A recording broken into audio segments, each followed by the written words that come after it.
ইন্নাল হামদুলিল্লাহ ওয়াসসালাতু ওয়াসসালামু আলা রাসূলিল্লাহ ওয়া আলা আলিহি ওয়া আসহাবিহি আজমাইন।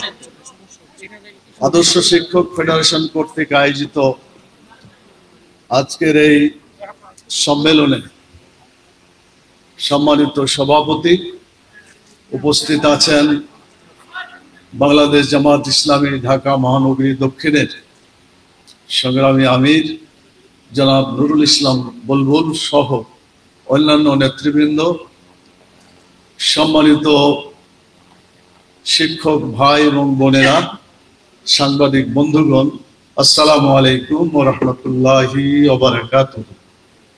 আল্লাহ তাআলার শুকরিয়া আদায় করছি, দীর্ঘ সময় ধরে আপনারা আলোচনা শুনছেন, অনেকেই আলোচনা করেছেন, গুরুত্বপূর্ণ আলোচনা করেছেন। সব আলোচনাগুলোকে আমার বিষয়বস্তু ধরে নেন, তাহলে আর বেশি কথা বলা লাগবে না। শুধু সংযুক্ত করতে চাই কয়েকটি কথা। আল্লাহ তাআলা কোরআন মাজিদে বলেছেন, ইন্নামা ইয়াখশাল্লাহা মিন ইবাদিহিল উলামা। আল্লাহকে যারা ভয় করে তারাই হচ্ছে শিক্ষক, তারাই হচ্ছে আলেম। আল্লাহকে যারা ভয় করে না তারা শিক্ষক নয়, শিক্ষিত লোক নয়। আল্লাহকে ভয় করলেই তাকে শিক্ষিত লোক বলা যাবে। মুহাম্মদ রাসূলুল্লাহ সাল্লাল্লাহু আলাইহি সাল্লাম হাদিসে বলেছেন, ওয়ায়াসতুল উতাম্মিমা মাকারিমাল আখলাক। আমি প্রেরিত হয়েছি মানুষের চরিত্রকে পূর্ণতা দেওয়ার জন্য, অর্থাৎ পূর্ণতা, চরিত্রের পূর্ণতা সাধনের জন্যই রাসূলুল্লাহ সাল্লাল্লাহু আলাইহি সাল্লাম পৃথিবীতে এসেছেন। যারা চরিত্রবান হবেন তারাই মানুষ, যাদের চরিত্র নয় তারা মানুষ নয়, তারা অমানুষ। ইংরেজিতে অ্যানিম্যালিটি এন্ড রেশনালিটি দুটো উপাদানের কথা বলা হয়েছে,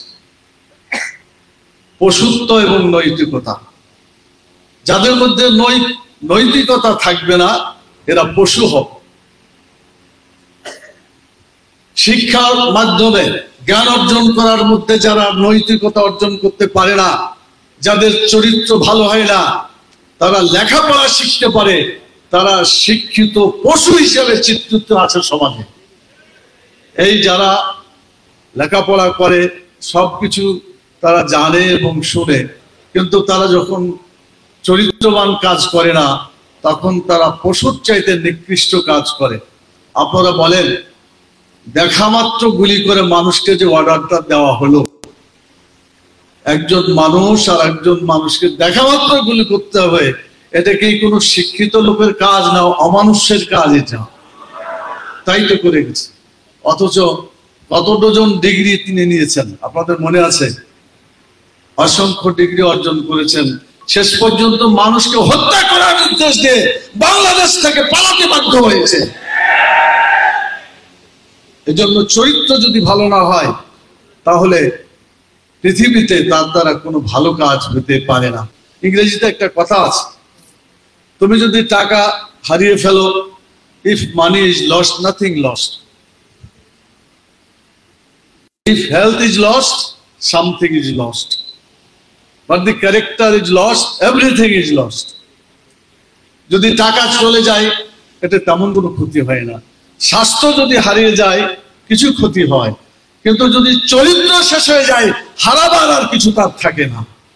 আজকে যারা শিক্ষিত নামে পশুত্বের কাজ করছে তারা মানুষের কাছে মুখ দেখানোর উপযোগী নয়। কিছুদিন আগে 5ই আগস্টের আগে যারা এই সরকারের, বিদায়ী সরকারের, খুনি সরকারের, আমি বলবো এর নাম খুনি সরকার বলাইতেই যুক্তিসঙ্গত হবে। কি বলেন আপনারা? একটাই টাইটেল তার জন্য যথেষ্ট। এই খুনি সরকার যাদেরকে ক্ষমতায় বসিয়েছে এরা কি মানুষ ছিল না অমানুষ হয়েছে তারা? আজকে তার নির্দেশের কারণে আজকে পুলিশ বাহিনী তাদের নিজের ভাই বোনকে গুলি করেছে, নিজের সন্তানকে গুলি করেছে। কথা ঠিক কিনা? একজন পুলিশ তার ঊর্ধ্বতন কর্মকর্তাকে বলেছিলেন, স্যার একটা ছেলেকে গুলি মারতে কয়টা গুলি খরচ হয়? বলছিল না এটা? তাহলে বোঝা যাচ্ছে যে যারা এইভাবে মানুষ হয়ে লেখাপড়া শিক্ষা করলো কিন্তু মানুষত্ব অর্জন করতে পারলো না, চরিত্র অর্জন করতে পারলো না, তারা মানুষ নামে বিবেচিত হতে পারে না। আমরা এমন শিক্ষা ব্যবস্থা চাই যে শিক্ষা ব্যবস্থায় মানুষ সত্যিকার মানুষে পরিণত হবে। বলা হয় যে বিদ্যাহীন ব্যক্তি হয় পশুর সমান, আমার কাছে মনে হয় না, চরিত্রহীন ব্যক্তি হচ্ছে পশুর সমান। কথা ঠিক কিনা বলেন? অতএব চরিত্র সৃষ্টি যদি করে সেই শিক্ষা ব্যবস্থা দরকার আছে। চরিত্র যে ব্যবস্থায়, যে শিক্ষা ব্যবস্থায় চরিত্র তৈরি হয় না, সেই শিক্ষা ব্যবস্থা বাংলাদেশের জনগণের কোন প্রয়োজন নাই। আমাদের ট্যাক্সের পয়সা দিয়া চরিত্রহীন মানুষ গড়ার কোনো দরকার আমাদের নেই। আমরা নির্বাচিত সরকারের মাধ্যমে এটা দাবি করতে পারি। উপদেষ্টা সরকারের কাছে এত দাবি করছে মানুষ, মনে হচ্ছে যে সরকার এসে গেছে, যত দরকার সব উপদেষ্টা সরকারের কাছে পেশ করা হচ্ছে। আনসার বাহিনী বলেন, কত বাহিনী, প্রত্যেকে এসে নিজ নিজ মানে দাবি পেশ করছে। আমি বলতে চাই, দাবি পূরণ করার জন্য উপদেষ্টা সরকার নয়। উপদেষ্টা সরকার হলো আগামী নির্বাচনকে স্বচ্ছ করার জন্য, নিরপেক্ষ করার জন্য, কেয়ারটেকার সরকারের অধীনে নির্বাচন করার জন্য একটা পরিবেশ তৈরি করবে। সেজন্য যেগুলো সংস্কার করা দরকার, সেই সংস্কার করার পরেই তারা এই কাজটা করবে বলে আমরা আশা করি। বাংলাদেশে শিক্ষকদের অনেক সমস্যা আছে। প্রাইমারি স্কুল থেকে শুরু করে হাই স্কুল, কলেজ, মাদ্রাসা, বিশ্ববিদ্যালয় পর্যন্ত অনেক শিক্ষকের দাবি দাওয়া আছে, আছে না নাই? আপনারা যারা শিক্ষক তারা ভালো করে জানেন। এই দাবি দাওয়াগুলোকে আপনারা ঠিক মতো নিজেরা বিবেচনা করে দেখেন, কোনগুলা করলে পারে বাংলাদেশের জন্য উপযোগী হতে পারে, সেগুলা নিয়ে আগামী দিনে আপনারা অধিকার আদায়ের আন্দোলন করবেন। এটা ঠিক আছে। তার আগে আপনাদেরকে আন্দোলন করতে হবে বাংলাদেশের শিক্ষক সমাজের চরিত্রকে সংশোধন করা দরকার। কথা ঠিক কিনা বলেন? নকল মুক্ত শিক্ষক, নকল যারা করবেন এমন শিক্ষক, করতে সাহায্য করবেন এমন শিক্ষক দরকার।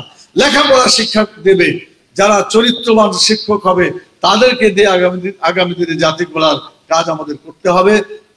আদর্শ শিক্ষক ফেডারেশন সেই লক্ষ্যে কাজ করে যাচ্ছে। আপনারা চেষ্টা করবেন যাতে আগামী দিনে আমরা আদর্শ নাগরিক সৃষ্টি করতে পারি, বাংলাদেশের উপযোগী নাগরিক সৃষ্টি করতে পারি।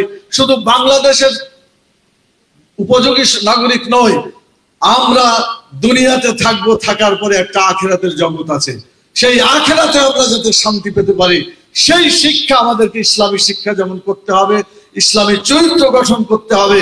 আমি আপনাদেরকে অসংখ্য ধন্যবাদ জানাই।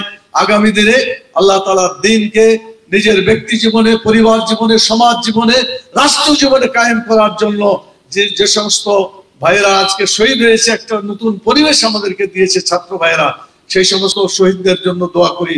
আল্লাহ তাআলা তাদের শাহাদাতকে কবুল করুন এবং যারা আহত অবস্থায় আছে আল্লাহ তাদেরকে সুস্থ করে আবার ময়দানে ফিরে আসুন এবং ফিরিয়ে আনুন।